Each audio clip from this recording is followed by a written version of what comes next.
Bantamweight bout here. Taylor Lapilus coming in at -160 against Caolan Loughran coming in at +130. This was the rescheduled bout.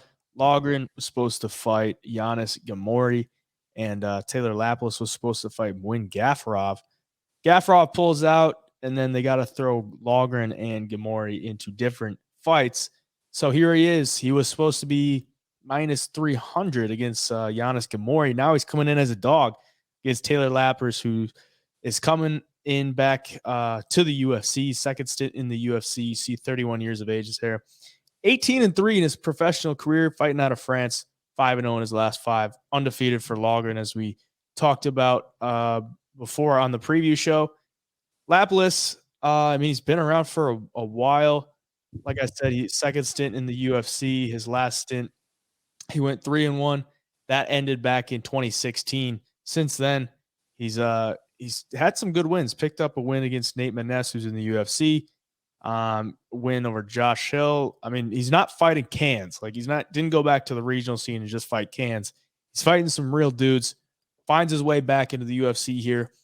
Mainly, I would assume because it's in France and that's where he's from, but also helps that he's been doing pretty damn good. He was supposed to fight on the Paris card last year against Khalid Taha.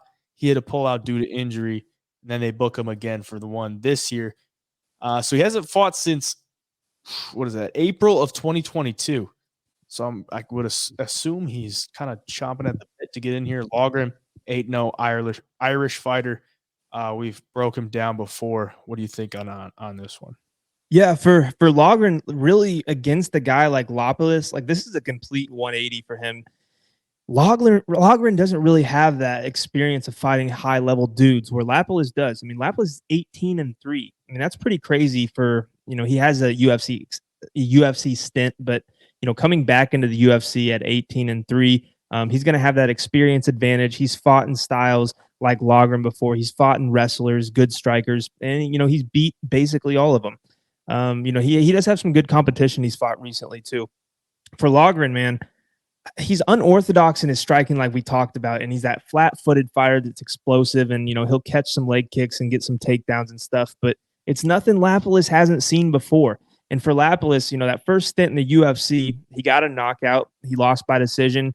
He won a unanimous decision, and it gets cut. So it's not like he had a terrible showing of himself against some of the best guys in the world. Like, he was 3-1 in the UFC. So this guy's going to be way more prepared than Caolan, than Loughran, in my opinion. I think he's going to be more technical on the feet than Loughran. He doesn't want to get taken down by him because you can lose rounds that way. I don't necessarily know if Lapilus has that, phenomenal KO power. He doesn't have a ton of KOs on his record, but at range, like, he's good with his kicks. He's good from the outside. And that's the type of style I think is going to give Loughran some problems. Because like I said, Loughran, not much head movement, not great footwork. He's flat-footed. So if Lapilus can just stay at distance, circle around, and pick him apart on the feet, I think he'll just cruise to a decision here. I think he beats Loughran. Yeah, I really didn't like Loughran at like -300 some in his debut. I know he was fighting another debuter, but either way, I mean, I'm not huge on these Cage Warriors champions coming in here undefeated.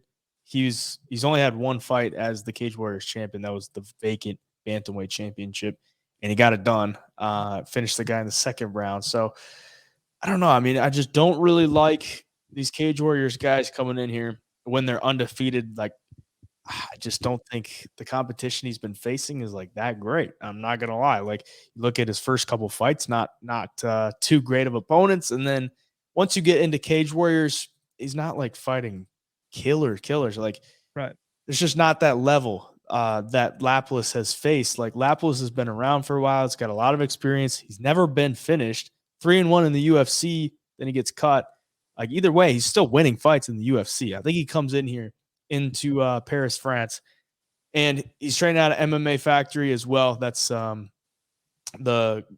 gym where Cyril Gane trains, and all the top fighters, I would say, in France train. So he's training out a good camp. He's coming in here again in Paris, France. It's going to be his first time fighting in Paris, at least for the UFC, and I think he gets a dub. I think he really just has them outmatched in every aspect. I don't really see Loughran coming in here and like being able to have a lot of success against a guy like Taylor Lapilus, who's been tested at the highest level before. So I got to go with him.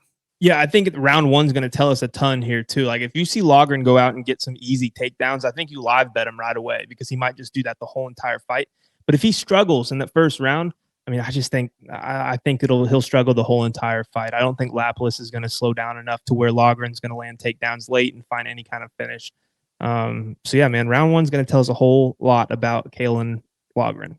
That's probably a lot of these fights this weekend. It's like, you'll see in round one whether these lines are correct or not. Yeah. Keep that in mind.